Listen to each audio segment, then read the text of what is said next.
And we appreciate your patience as we work through this. All right. We are live. I think we can hear, yes. Thank you for this. We are still, this is what happens when you're live, people. Welcome to Doxa Elevation Retreat. We are so happy you are here with us today. Here I am. For those who have been at Elevation before, you may recognize this picture.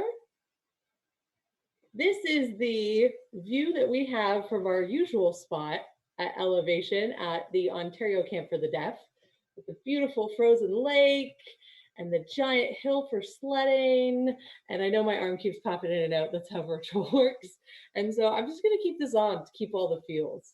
And we're just so excited that you're with us here this evening as we launch our Elevation Retreat online for 2021. I'm here with Alice. Alice, how are you doing tonight? Hey everybody, I'm doing awesome. I'm so excited for this weekend. I can't wait. I'm so glad you guys are here and we're just gonna have fun and have a great time. Yeah, it's gonna be a really awesome time. So I saw all of you picking your worst options there in the live chat. Some of them were really crazy, like pancakes without syrup. I don't know if I could live that way, or some of the other ones too. So hope you had a really good time during the countdown time. But we're going to start us off with a game as well. Alice and I are going to play a little bit of the Whisper Challenge with you guys in chat. So here's how it's going to work. Alice and I have a list of phrases. And what you're going to do is that you're going to have to look at whoever is giving the clue and try to guess what we're attempting to tell you. So, Alice, do you want to start us off with the first challenge? You might have to get really close to your camera so people can see what you're saying. Okay, I'm ready. All right, go for it.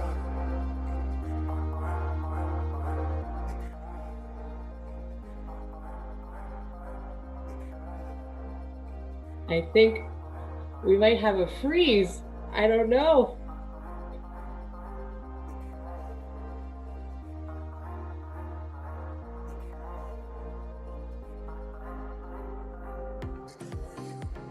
Let's see. Any guesses coming into chat?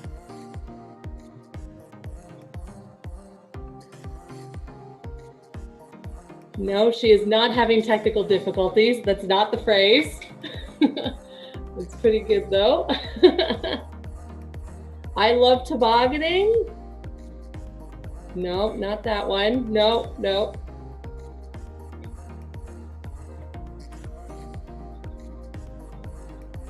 Elevation retreat is a very close guess. Close.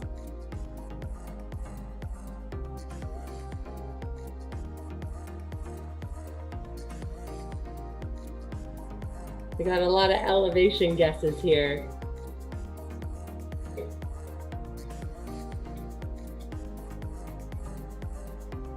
Oh, there's an I love my life.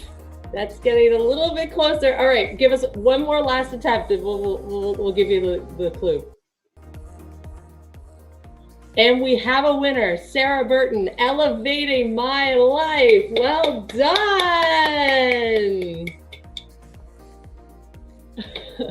Woohoo! That's a hard one. Okay, so I'll go next. Let me mute and then you can make sure.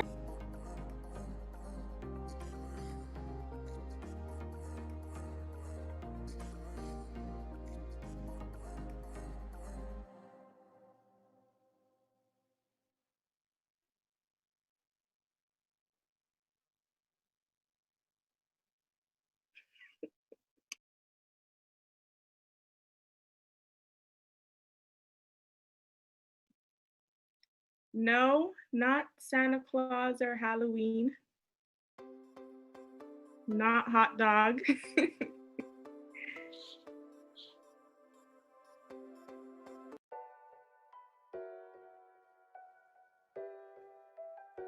Not TikTok, not Smile, not iced tea.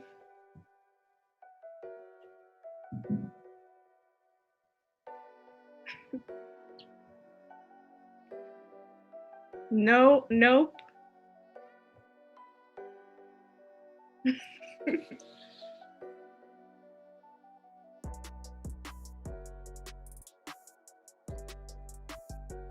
No. Nope, nope, no one's got it yet.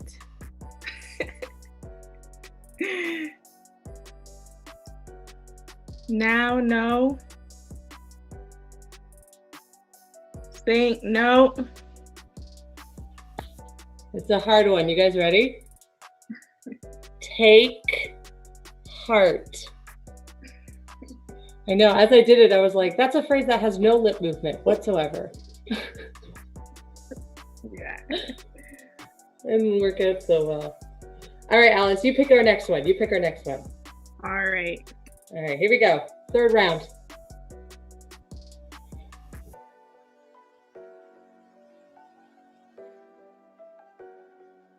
Okay.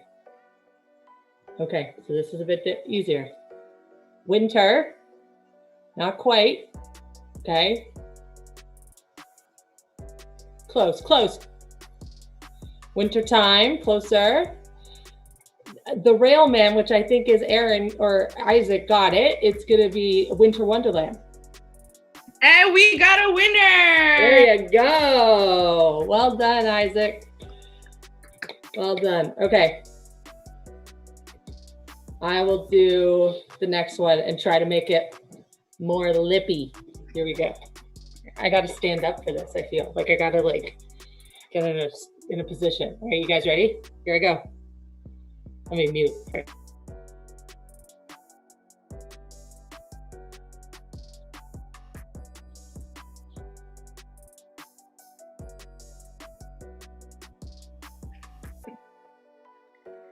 Okay. Oh, somebody got it already. Woohoo! Wow, you guys are quick. There we go. I love elevation. That was it. That's right. We definitely do love elevation. That's for sure. That's for sure. And it might look a little different this year, but we're still going to have an elevating time. All right. Last round, Alice, and then we'll get going. All right. Okay. This one's going to be hard, so pay attention. All right. Focused eyes. Oh my goodness. All that movement.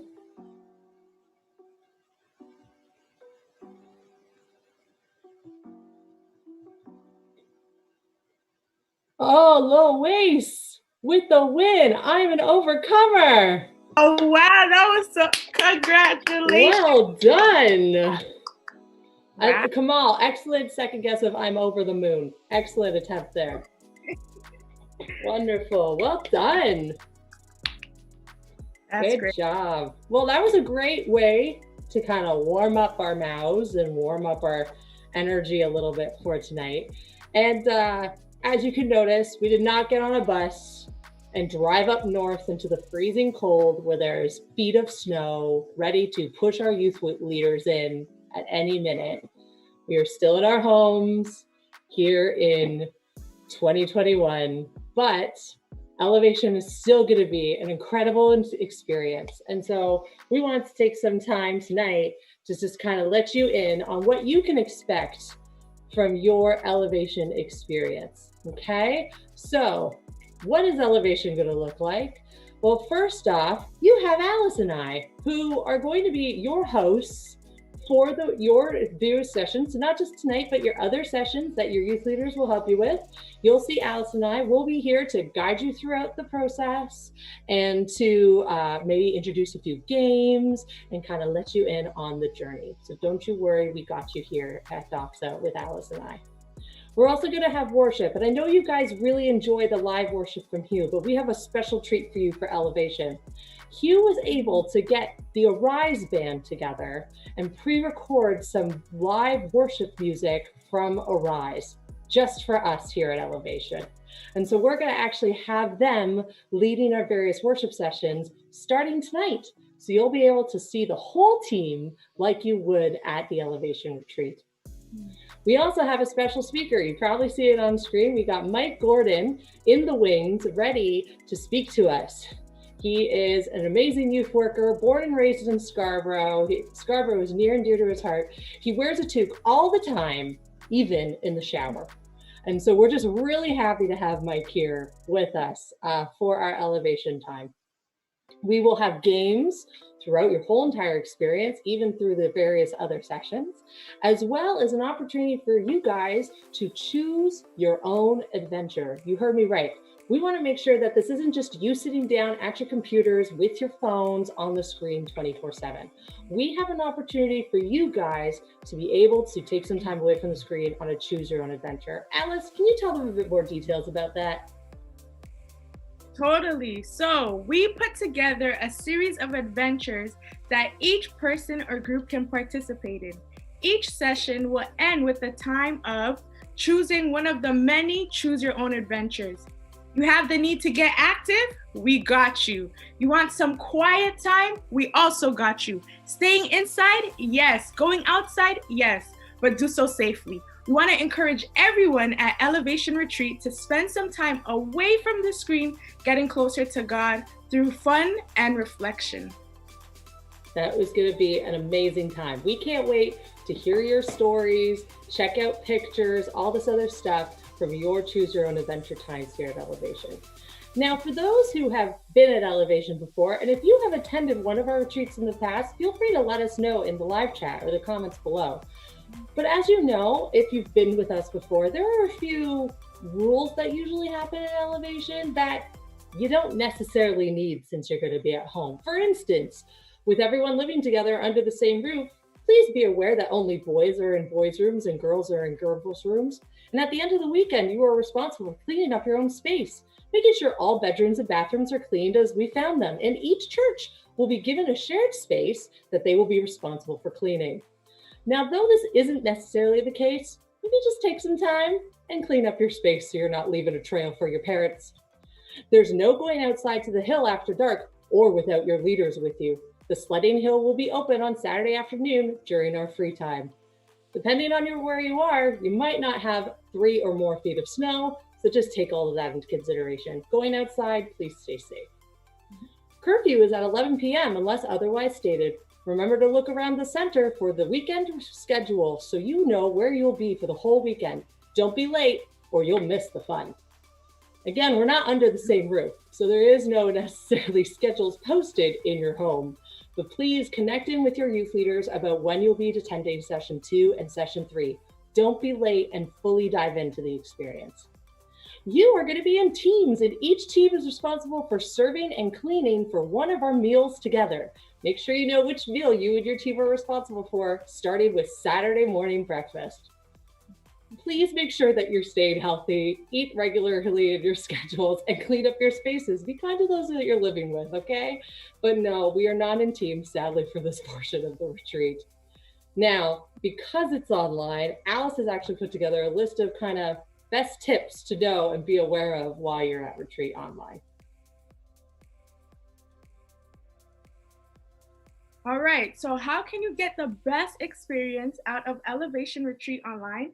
Here are some tips to help your journey be the best it can be. Number 1, dress up in winter gear. Whether going outside on a choose your own adventure or just chilling with families and leaders, dress for success.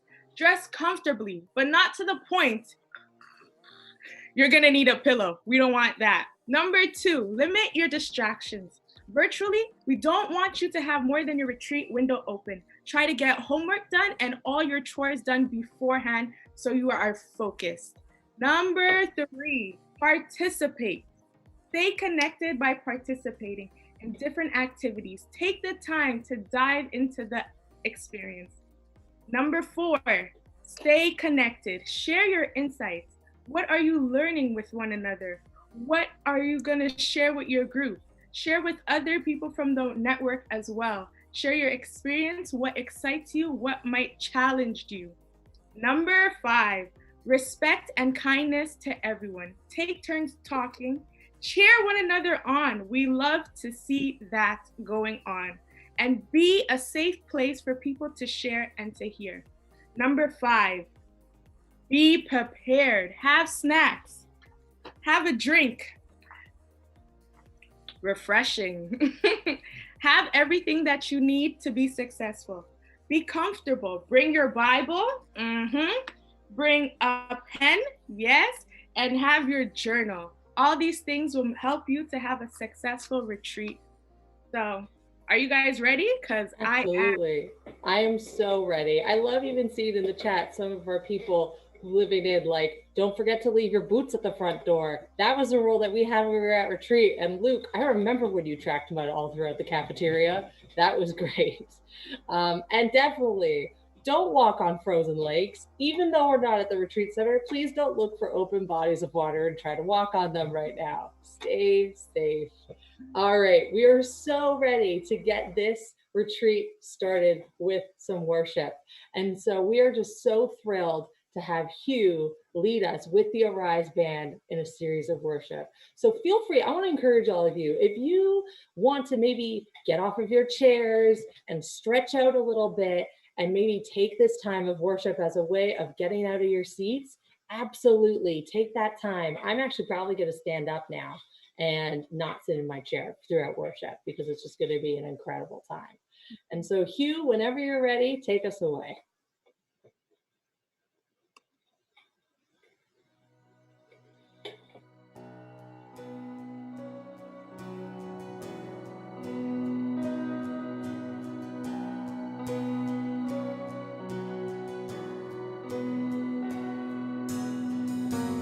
I'm holding on to faith, 'cause I know you'll make a way. And I don't always understand, and I don't always get to see, but I won't believe it, I won't believe it. You make mountains move, you make giants fall, you use songs of praise, shake the prison walls. I will speak to my fear, I will preach to my doubt. You were faithful then, you'll be faithful now.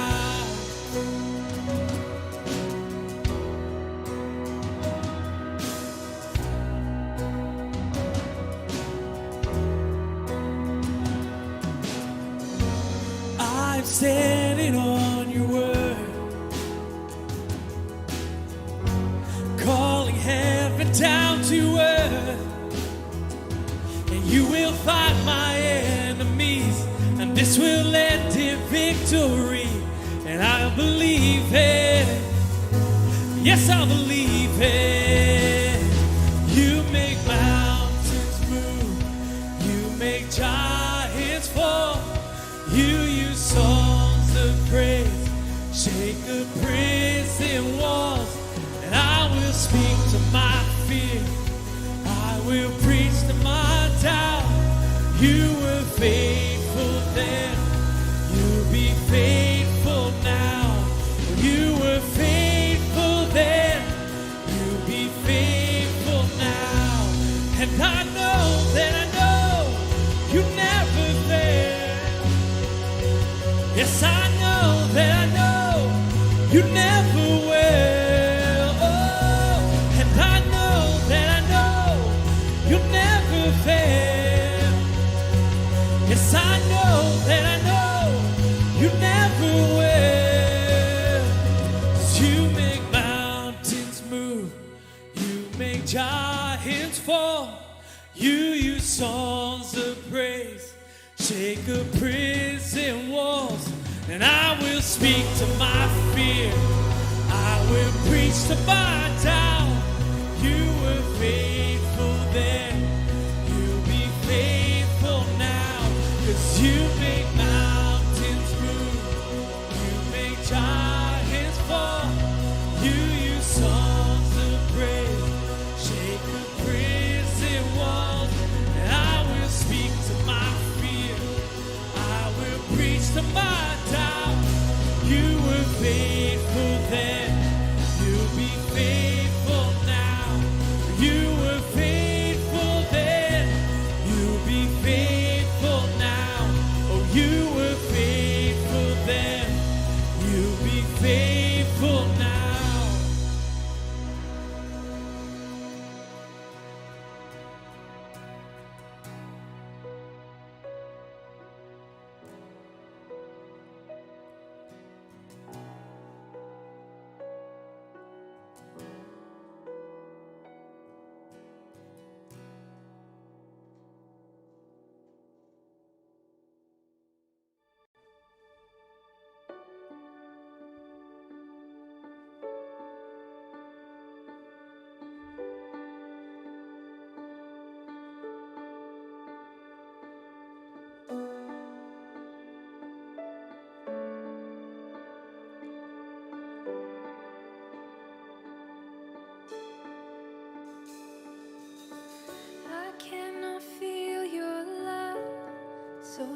take me to the edge of something greater.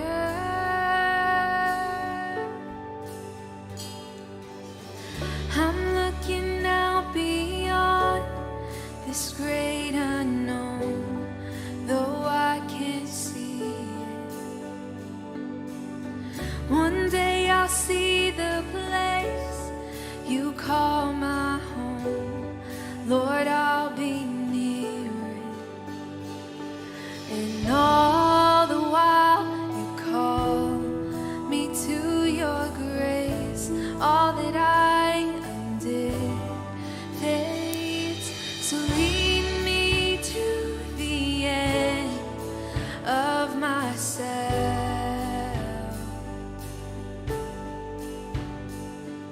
and take me to the edge of something greater.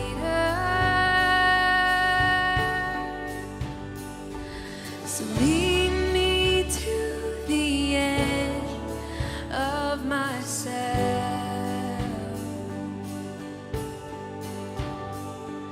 and take me to the edge of something greater.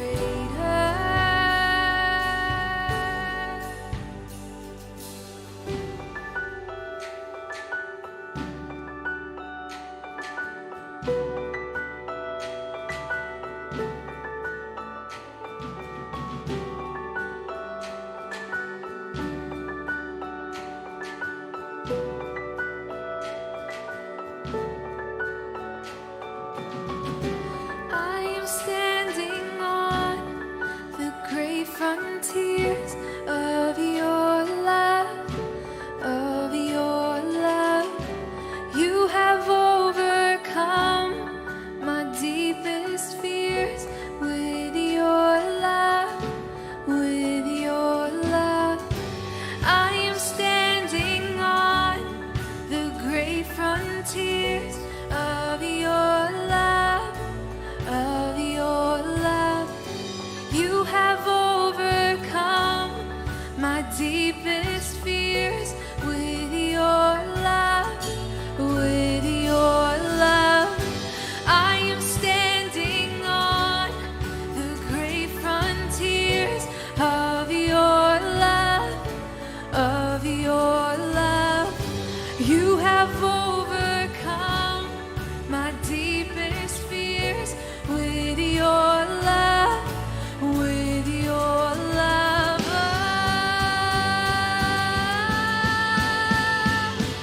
So lead me to the end of myself, to the end, oh God, and take me to the edge of something greater. So lead me to the end of myself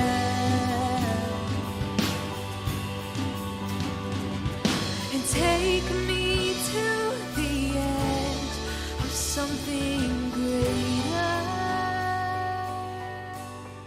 of something greater,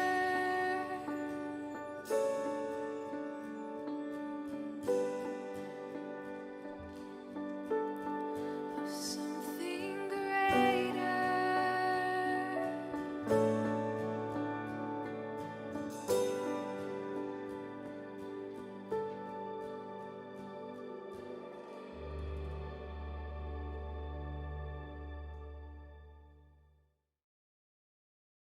Richard, what does elevation mean to you in one word? Revival. What does elevation mean to you in one word? This is 2 words, but I can't find one word, so I was going to say spiritual growth. What does elevation mean to you in one word? I would say soaring.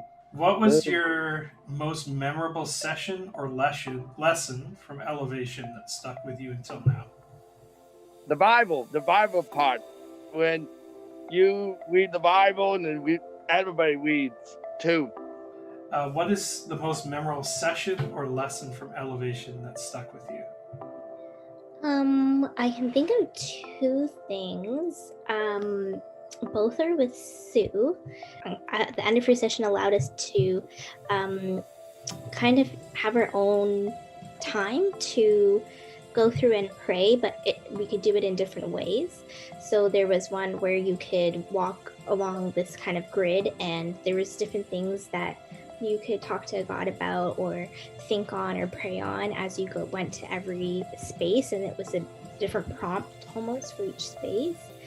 I think like a psalm or some sort of scripture that you could read over and just kind of like meditate on, and as well as like drawing. So if you wanted to like be artistic and through your time with God. And so I think that stuck out for me because it was just a unique way to think about the time that we spend with God and how we can do that. But I also feel like what was impactful for me was actually the talk that Sue had towards the end of Elevation, I believe. And I remember her talking about how you can't have one foot over in chair one whilst you're looking over at chair one, but you're sitting in chair two. So you're still trying to put your foot in chair one, doing things that are worldly, but you're also at the same time trying to grow in your faith and walk as Jesus did. You have to be able to leave the worldly things behind to follow Jesus. And that really stuck with me, as well as the importance of sharing that message of spreading the gospel with your family and friends, which she spoke about why that's so important in her life. What was the most memorable session or lesson from Elevation that has stuck with you until now? When we did the last activity on when people started putting things how they felt about like in different areas. I don't know what that's called. They had questions up on the wall. I felt like that was not only for me, but seeing other people do that. I feel like that was helpful. What is something that Elevation helped you overcome in your life? The times that we get to reflect in the evenings as we're spending time like worshiping with Hugh, and then we get time to just sort of go to the stations. I think those are always impactful times for me, and something I guess I took away from that was that I personally am not responsible for saving the people in my life, like my family and friends, but I am someone who can help to shine God's light.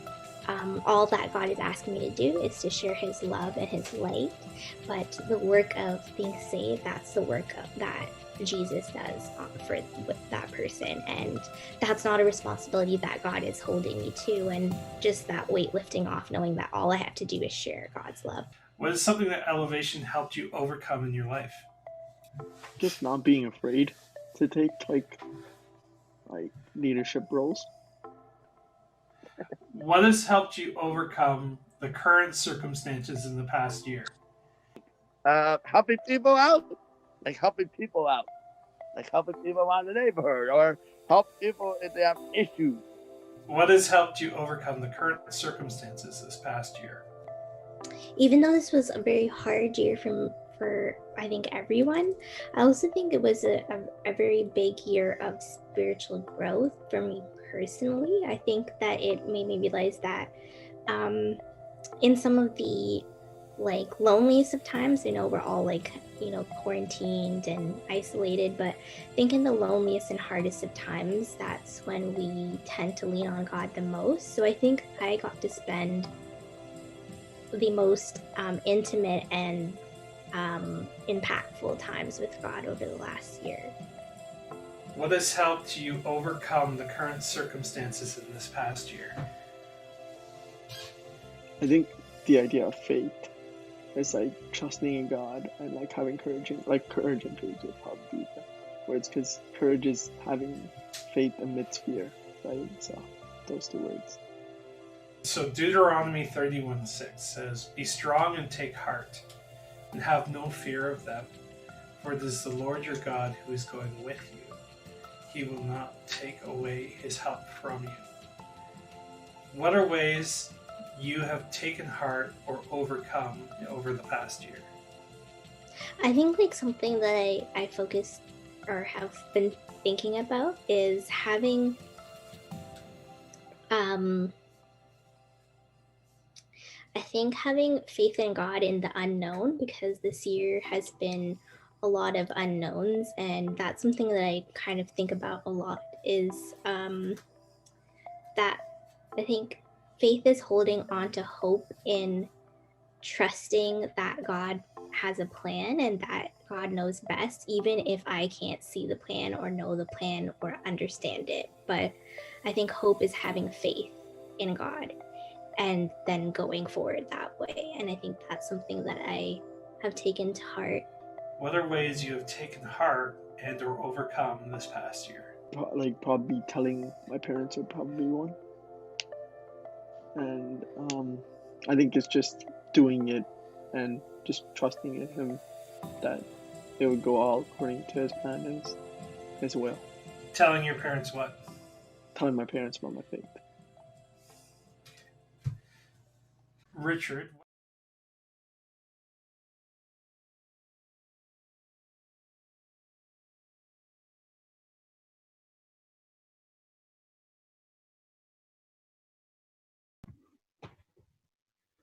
Hey, everybody.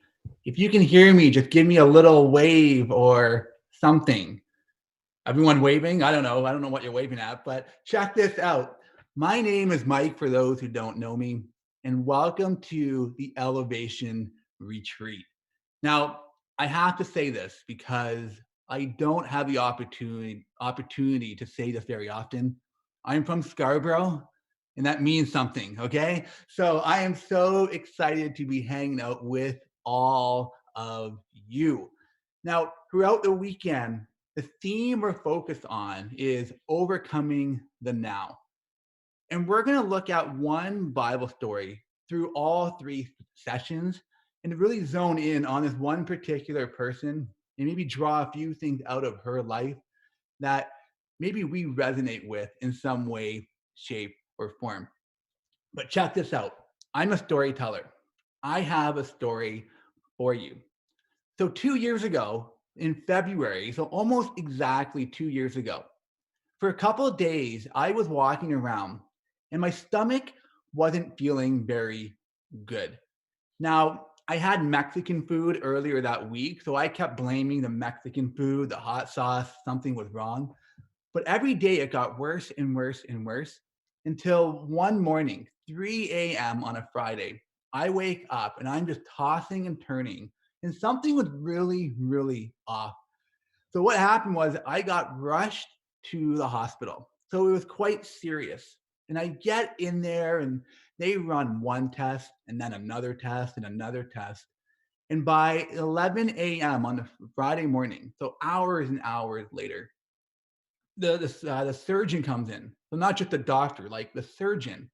And he goes, "Hey, so in an hour, we need to rush you in for emergency surgery." And what's been happening for the last couple of days was your intestines been twisting, twisting, twisting. And, a couple hours ago, they completely tore it open. So I'm like, okay, so I'm not a baby, but this is quite serious. They said, we have to rush you into surgery, right? In 1 hour. Now, here's my thinking. My thinking was the following day, I had to MC at a conference and I didn't want to miss it. And I'm thinking if they cut me open like 13 inches, is what they said, I might miss the conference. So I'm talking to the surgeon, one of the smartest men maybe in the country. And I'm telling him, like, is there any other way? Like, do you really have to cut me open? It, like, at that point, 2019, I'm like, you guys have modern technology. Can't you just like stick something up the butt and just like sew everything up that way? And the surgeon goes, well, we could do that, but that wouldn't help you. I'm like, okay, never mind, never mind. Don't go up that end, do what you need to do. So I go in for surgery and I come out, I'm cut in half like a lobster, and they repaired everything. But I was in the hospital for weeks recovering. because that turned into one issue, then another issue. And then I developed a post-surgery blood clot in the lung, which literally almost killed me. But I remember being in the hospital and it was so embarrassing. Like I come out of surgery and I got like a tube up my butt and it led to a bag. It looked like a giant tea bag dangling from my butt. And that was the most awkward thing of my whole entire life. And then I migrated, I kind of like, morphed into using diapers. And I was so embarrassed where people would come, the nurse would come and try to like change me every day or twice a day. And it was horrible. But the worst part of being in the hospital for me was loneliness. So yeah, I was cut open. Yeah, I was bleeding. Yeah, I was struggling. Yeah, I had a blood clot and cut in half. But I sat in that room every day alone, 1 hour after another after another. Like at one point, I was hoping the nurses would change my diapers just so I had someone to speak to. You know what I mean? Like, but loneliness, that is one of the worst feelings in the world. Now, I believe every single one of us, we resonate with loneliness right here, right now. And that's something we're trying to learn how to overcome because we're on lockdown. Life has changed. We're in isolation. We can't just go, to our church or school or hang out with our friends, the way we normally would. And the challenge is over time, that feeling of loneliness, it really starts to have consequences. It starts to affect us physically, emotionally, mentally, spiritually, which shouldn't be a surprise. Because when we open the Bible in Genesis, especially Genesis chapter 2, like we are told it's not good for us to be alone. Loneliness is a real thing. Now, the interesting part is loneliness is mentioned before the fall of man. So we have this weird teaching in the Bible when Adam and Eve sin, then all these negative emotions enter the world. No. Even before that, loneliness was part of like our DNA. Why? Because I believe we are all designed to have relationship with God and community and relationship with others. We are not designed to be alone. And here we are in 2021, and loneliness is still a real thing. And it does, like science even proves that loneliness affects us on all those different levels. For example, they say if you're lonely, the health effects of being lonely long term has the same health consequences as smoking cigarettes. Like that's crazy. It affects your blood pressure. As we know, it affects your anxiety. It can affect your self-esteem. It can affect, your depression. People get depressed when they're not in community or feeling lonely. And also, there's a bigger conversation of suicide. And unfortunately, I think many people, not just young people, but many people are dealing with that feeling of loneliness, and it is affecting you if you're being completely honest with it. A research study just showed that your generation, Generation Z, 73% of young people identify with feeling lonely. That's interesting. So we're going to take this and go focus on this story in the Bible. We're focused on Mark chapter 5. However, this story is also found in Matthew and in Luke. Okay, so I'm going to read just from verse 21 to 25, and I'm just going to set the scene. Okay, we're focused on this story for the next two sessions as well. Here's what it says. Here's my Bible. I got the iPhone version of the Bible. It's a good one. Verse 21. When Jesus had again crossed over by boat to the other side of the lake, a large crowd gathered around him while he was by the lake. When one of the synagogue leaders came, named Jairus, when he saw Jesus, he fell at his feet. He pleaded earnestly with him, "My daughter is dying. Please come and put your hands on her so that she will be healed and live." So Jesus went with him. A large crowd followed and pressed around him. And a woman was there who had been subject to bleeding for 12 years. So just to understand the scene, and then we'll focus on this woman, Jesus, before this, he was like doing this miracle and casting out demons and all this fun stuff. He goes to the other side of the lake, and because Jesus was popular, there are always people around him. And the Bible said there's so many people around him that people are bumping into him, and it's a large crowd and people are getting close. In the midst of that, a man named Jairus, he's a synagogue leader. That means he was significant.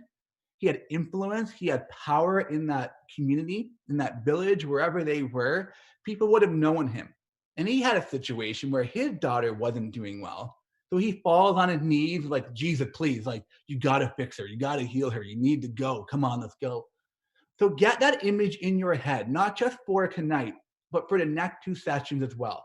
There's Jesus, Jairus, the religious leader, and all of these people. And then we're introduced to the woman who we're focusing on. It says she's been bleeding. She's been subject to bleeding for 12 years. To put that in context, if you were bleeding and had health issues in that regard, in the culture they lived in, you would be considered unclean. Now, if you were considered unclean, it wasn't, hey, just go to the doctor and get healed. Now, I'm sure she went to the doctor, and we'll talk about that a little bit on the next session. But because she was unclean, and because she was bleeding, she was ill, she was sick, for 12 years, she would have been subject to isolation. She would have been subject to her own lockdown. Most likely, she would have been told, you have to stay in your house and stay in that one room. Does that resonate with anyone a little bit right now? And she did not have the right to leave her house, essentially. She couldn't go to the synagogue or the church. She couldn't go hang out with her friends. She couldn't go to the market or the mall or whatever we want to say. She, for 12 years, was alone. One scholar looked at it as when you were punished to that state, it's a social death. Here's a woman who would have identified with being lonely. Apart from all the other things, loneliness is a real thing. And I promise you that would have affected her on all those same levels, physically, emotionally, mentally, and spiritually. Could you imagine 12 years of loneliness? And maybe for you, it hasn't been 12 years, but it's been a year. Or maybe you left your school to go to a new school and you feel like you haven't really made those relationships yet. And maybe the last 3 years you felt lonely. It's taking its toll. Or maybe your loneliness is more of a spiritual loneliness. And maybe for whatever reason you disconnected from God, or you don't actually know who God is. And if that's you, I get it. I was at my last year of high school until I discovered who Jesus was. But if that is you, how do you overcome loneliness? So here are 2 super duper duper quick things. This is just a little quick talk. Number 1, when someone comes up to me and says, Mike, I'm struggling with loneliness, and then maybe they talk about the physical side of it or the depression side of it or low self-esteem, I always say, do you have a relationship with God? Because yes, people are great, but people can't fully fulfill that hole that we have in our heart that really can only be fulfilled with a relationship with God. So do you have that relationship with God through Jesus Christ? And if you don't, I got good news for you. You have awesome leaders and you have awesome people walking with you. And you have an awesome Doxa team who would love to journey with you on that, to help you maybe answer that question. So that's the first and foremost. And then number 2, when it comes to overcoming loneliness, something I've learned over the years, you got to put yourself out there. And what I mean by that is you can stay at home and you can be in your room and you can be looking at your phone nonstop and wondering, hey, why has no one texted me yet? Why is no one commenting on my Instagram? Why is no one, following me on TikTok? And you can just wait for people to like somehow enter your life and maybe fulfill that loneliness that we have. But the problem is that day might never come, or it might be weeks before someone messages you. It doesn't mean you're forgotten. It doesn't mean they don't care. It doesn't mean you're not loved. It doesn't mean you're not valued. But sometimes, especially in lockdown, we forget maybe to reach out to that you or another person. And I think there's a lot of people on that side of the fence just waiting. Well, putting yourself out there, what if you were the one who said hello? So, for example, right now you're watching on YouTube. This is how easy it is. In the chat right now, just type in hi. Like literally type in hi or hello or how's it going? Like it's not that hard. And I'm just assuming this is all happening right now. It might be awkward when it's complete silence. Okay, I assume. Listen, it's not that hard. Now, what if you did that on your phone? What if you went on Messenger? What if you went on Instagram and just literally reached out to another person? Hi, how's your day going? It's not that complicated, but once it's hard, but not complicated. But once we start putting ourselves out there, we're going to start seeing like there's more dialogue between us and our friends, or maybe you're the one who reached out to someone that you know has no friends, and that can also fulfill your loneliness in a way. But you're also helping another person in need as well. So I'm just going to end it that way and super duper simple. Think about your relationship with God. But to overcome loneliness, the best way is to take the step that you need to take. Put yourself in charge and you be the one who reaches out. Don't just wait for other people to do it.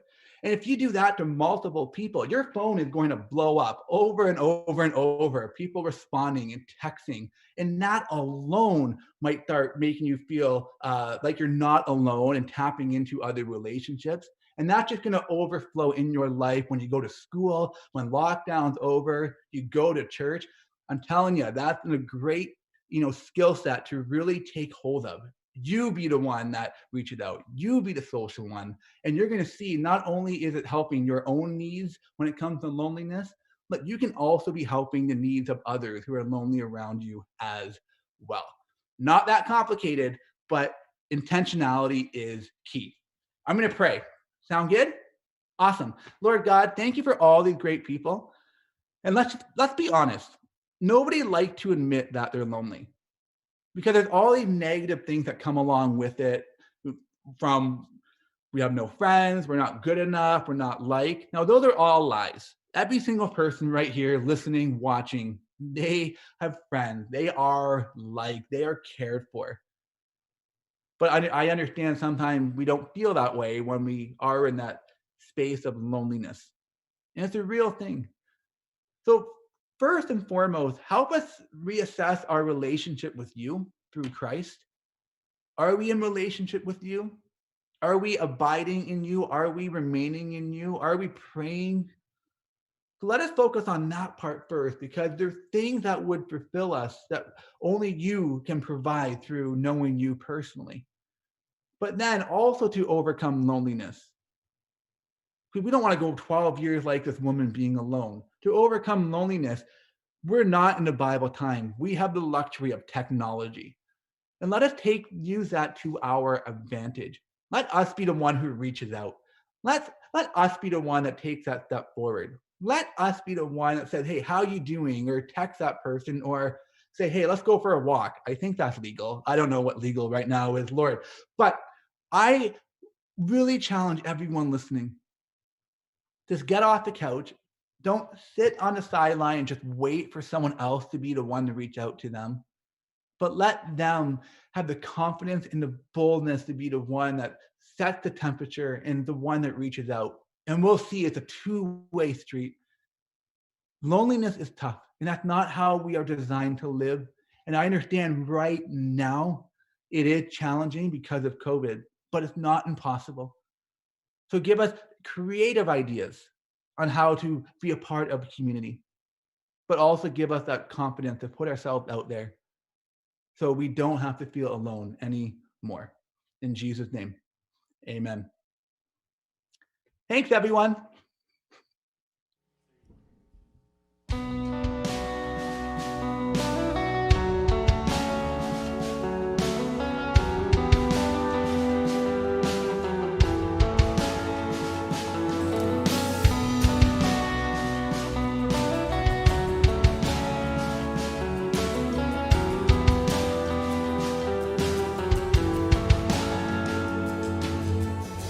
I see the King of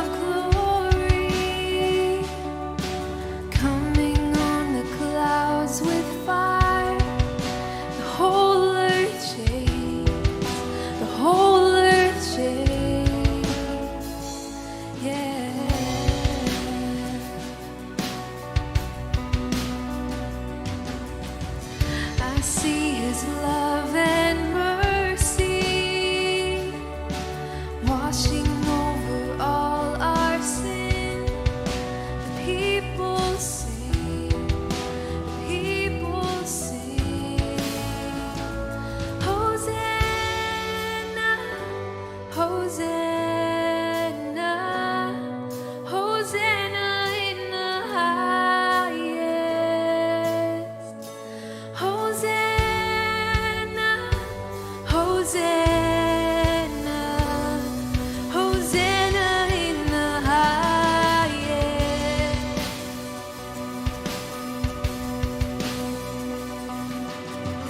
I see a generation rising up to take their place with selfless faith, with selfless faith. I see a near revival stirring as we pray and sing. We're on our knees. We're on our knees. Hosanna, Hosanna, Hosanna in the highest. Hosanna, Hosanna,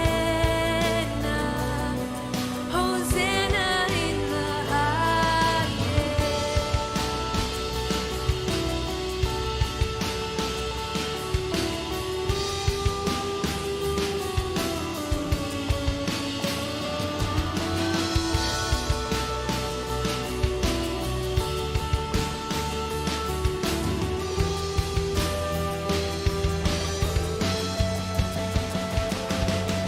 Heal my heart and make it clean. Open up my eyes to the things unseen. Show me how to love like you have loved me. And break my heart for what breaks yours. And everything I am for your kingdom's cause. As I walk the earth into eternity.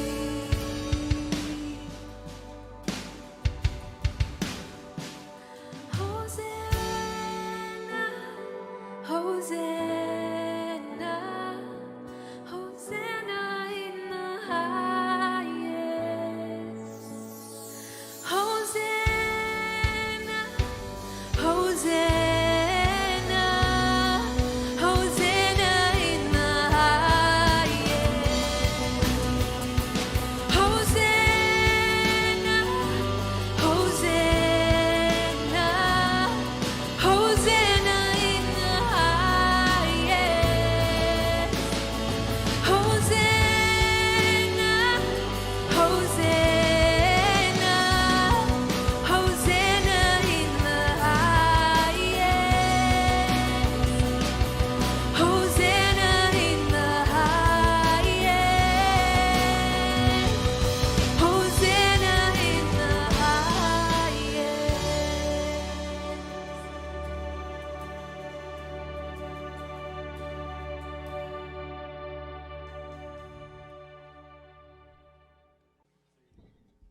Thank you so much, team, and everybody watching. Thank you, Mike, for those words of challenge and encouragement. And as you were speaking, I just felt like it's important to remind us all, like, we're not alone. So here is elevation from last year. I'm going to move out of the way so you all can see it a little bit better.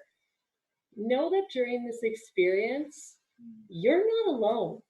As much as we walk together when we're physically together, you are in community even right now. As you look at your YouTube screens, as you are part of this experience, there's a whole community of us who are praying for you, who are encouraging you, who are just backing you up. And so Maybe there's someone that you're reminded of when you look at this picture, someone from your youth group, someone from another youth group that's part of the Doxa community here. I encourage you, write a text, send a WhatsApp, send a direct message, give them a call. I know that's a little old school these days to actually pick up a phone and use it as a phone, but try it. Let's think of ways in which we can combat and overcome loneliness, overcome this feeling that we're all now feeling. So thank you, Mike. Thank you for those words. We really look forward to hearing more that we can learn from the experience of this woman in the book of Mark. So we're going to actually end it here for our live stream tonight. But before you all head out, know that your other sessions are going to look very similar to this. There's going to be games, there's going to be worship, there's going to be time with Mike. You're going to hear more about the experiences of others, about their experiences, hear from your friends throughout Doxa, as we did from just a few of our friends today about their elevation experience. And so we wanted to encourage you that. Tonight, though, we have also a special opportunity. As some of the people who mentioned before, one of the highlights of Elevation is just this opportunity that we take on Saturday night to respond.